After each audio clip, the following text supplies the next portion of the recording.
Crictor. Once upon a time, in a little French town, lived an old lady whose name was Madame Louise Badot. She had one son who was in Africa studying reptiles. One morning the mailman brought her a peculiar O-shaped box.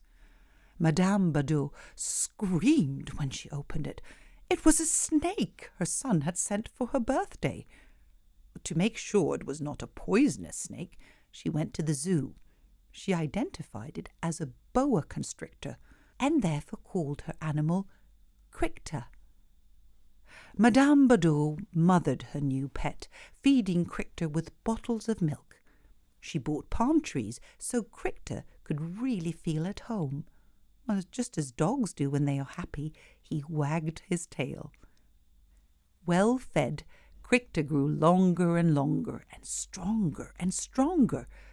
The boa followed his mistress when she went shopping.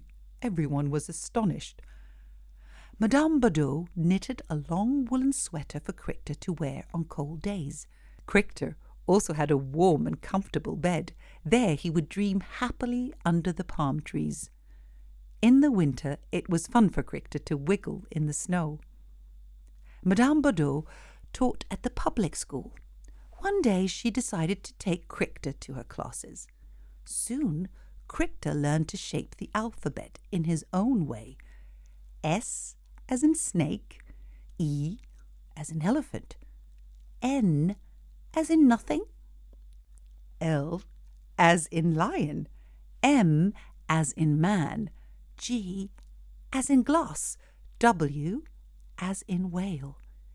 He could count to by forming numbers: 2 for your 2 hands, 3 for the 3 little pigs, 4 for the 4 legs of the dog, 5 for 5 fingers, 6 for the 6 legs of a bug, 7 for the 7 dwarfs, 8 for the 8 arms of the octopus. The boa liked to play with little boys and little girls too. He helped the scouts on how to tie knots. Crictor was a very helpful snake.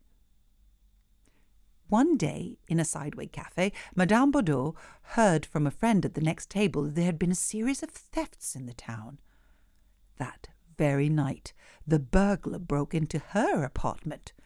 Madame Badot was already gagged and tied to a chair when the boa awoke and furiously attacked the burglar.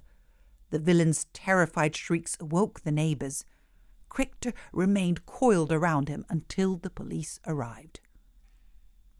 For his bravery, a nice medal was awarded to the heroic snake.